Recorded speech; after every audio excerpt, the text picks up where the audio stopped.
Good morning, everybody. It is a beautiful Friday morning, and I am again in Song of Songs. And I was going to take communion this morning, but first I got it back in here, and I was actually in chapter 6, but I was reminded to go back to chapter 3 and 4 and talk about what that was talking about. So the other morning I was in chapter 2, and it was about how Jesus was like, come away with me, come up higher with me. And she said, well, I'll come away another time. You go back up there. I'm going to stay here because it mentioned fear, right? I'm too fearful, until the shifting shadows of fear disappear. So in chapter 3, we see she's tossing in her bed, of travail. She is travailing. Why did I let him go from me? She says, how my heart aches for him, for he is nowhere to be found. She says, I must rise in search of him, looking throughout the city, seeking until I find him. She's missed out on that opportunity that he came to visit her. Maybe it was in the middle of the night and he called her to come sit with him.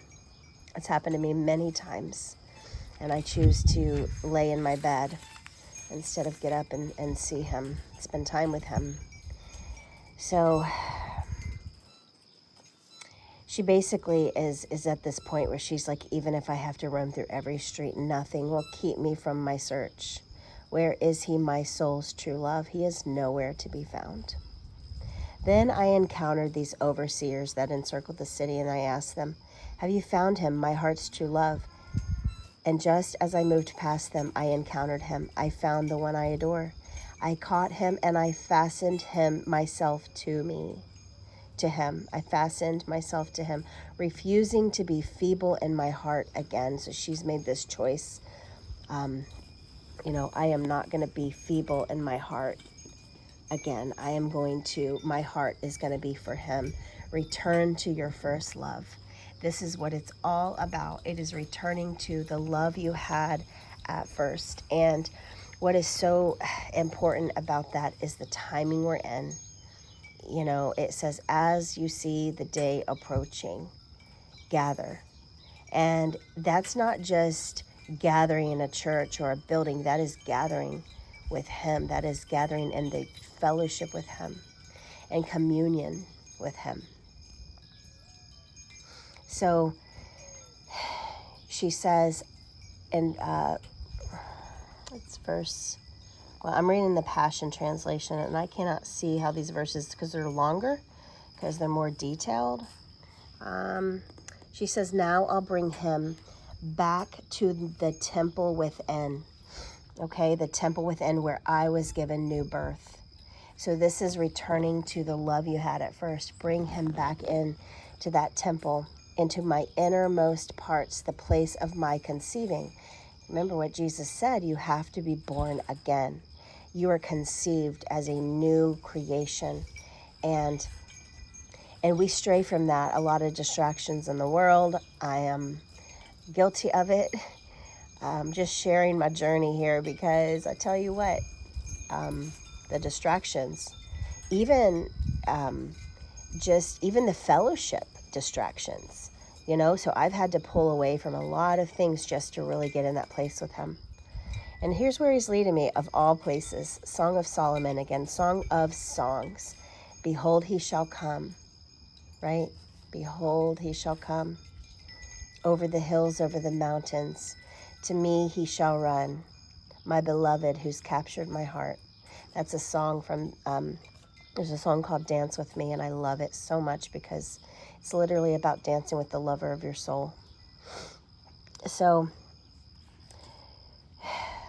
I hear him really speaking to me over and over and over again about drawing back to him, not being feeble in our hearts, really, really seeking him in this time, because he is coming for a ready bride. We have to get close to him to make ourselves ready. It's not about what we do. It's not about our works. It's about getting closer to him. Really, that's what it is. It's not anything you can do. You are, and we are just incapable in our human flesh to do anything apart from him. You have to draw near to him in that secret place to be able to even be used by him, to even shine forth light, his light. So she's given new birth. She goes back to the place where she was given new birth. She goes back to her first love. Remember, his presence is dwelling, is inside. He is abiding inside. So we get over here. I bet you the dog's about to bark. We get over here to verse 6, where he says, "Promise me, O Jerusalem maidens, by the gentle gazelles and delicate deer, that you do not disturb my love until she is ready to arise." Now, this is, I was like, what does this mean? Well, I had thought about it. It's like sometimes we are just drawn to go fellowship and gather with people. And when somebody says they need to have that rest time with him, it's important to give him that time. That's what I see there. Because she has to sit in the presence of the king. Everybody has to have that alone time with the king. It's hard in a marriage because you are, and you have kids, you're serving them. But it's very important to set aside time with the king. And so even in that, when you have other pressures, even Christian pressures, it makes it very difficult. But God is faithful and he uses everything. So he says, this is the voice of the Lord. Who is this one ascending from the wilderness in the pillar of the glory cloud? He is fragrant with the anointing oils of myrrh and frankincense, more fragrant than all the spices of the merchant. Look, it's the king's marriage carriage, the love seat surrounded by 60 champions, the mightiest of Israel's host. They are like pillars of protection. This is the angelic order of protection around the king and his bride as they converse. As you spend time in that secret place, you are protected and covered by a host, okay, as you sit with him in that secret place. They stand ready with swords to defend the king and his fiancée. So this is actually before they are married, okay? This is the betrothal period, which we are in right now. From every terror of the night, they stand ready with swords to defend the king and his fiancée from every terror of the night. The king made this mercy seat for himself out of the finest wood that will not decay. Excuse me. This is the mercy seat. This is the Holy of Holies. This is that place of dwelling, the Holy of Holies. It's past the outer courts. It's past the inner courts of the holy place. This is the Holy of Holies behind the veil, right? So this is the dwelling place. This is where you meet with the Lord Jesus on the mercy seat as he had placed the blood of the high priest for you. So it says, pillars of smoke like silver mist, a canopy of golden glory dwells above it. This place is where they sit together, sprinkled with crimson.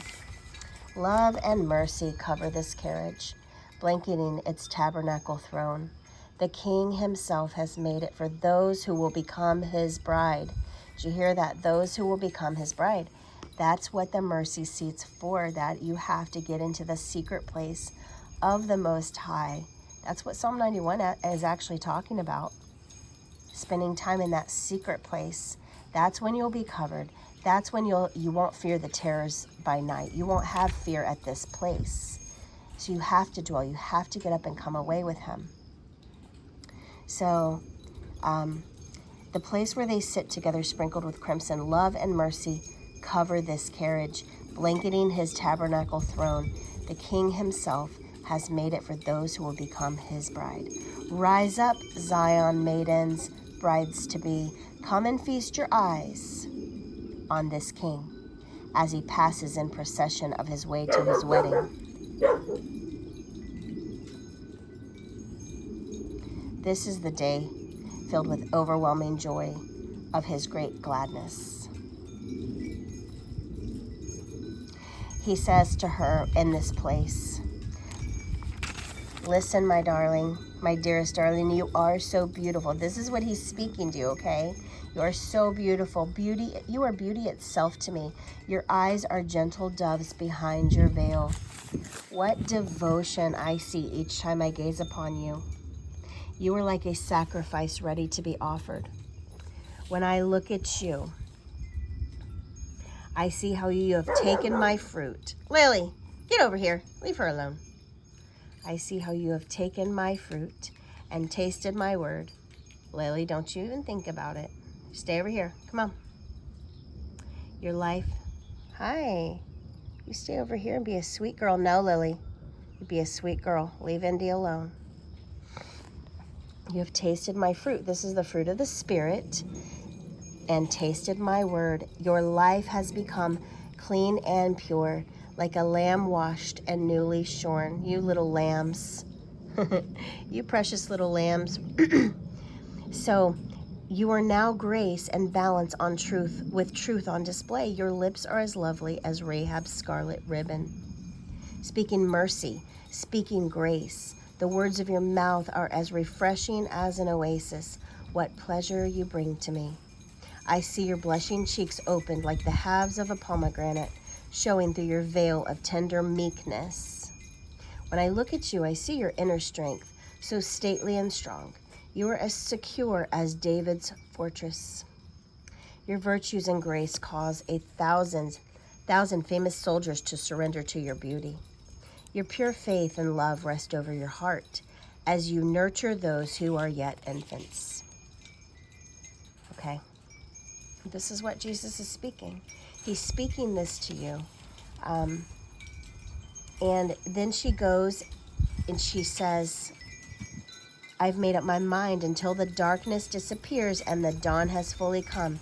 In spite of shadows and fears, I will go to the mountaintop with you, the mountain of suffering love and the hill of burning incense. Yes, I will be your bride. So here we are. Have we decided? Have we said yes? Have we went back to our first love? Have we decided without, above all else, that he is that important, that we will be his bride, and that's what I'm seeing right now. So he's speaking this, and he's speaking this in the secret place. So this is just another beautiful song of songs, a plea for us as his bride to draw near to him, to go to that place, to dwell with him in the place of the mercy seat, where the sprinkling of his blood, the place where his glory dwells, the innermost room of the temple. In Revelation 11, it says, go and measure the city of God, right? The temple of God. And those who worship there, those whose hearts are the altar, right? And don't measure the outer courts. It has been given to the nations, the Gentiles, to be trampled, okay? So not everybody's going to be trampled. Those who dwell in the secret place will have the glory over them. They will have that Psalm 91 protection. So that's a benefit of it. But the main point is to draw near to Jesus. So I'm going to go have communion now. And I pray that you all draw near to him, and we will meet together in the air one day as the bride, as he calls us home. God bless everybody here, and I truly do love every one of you, and I'm thankful for you.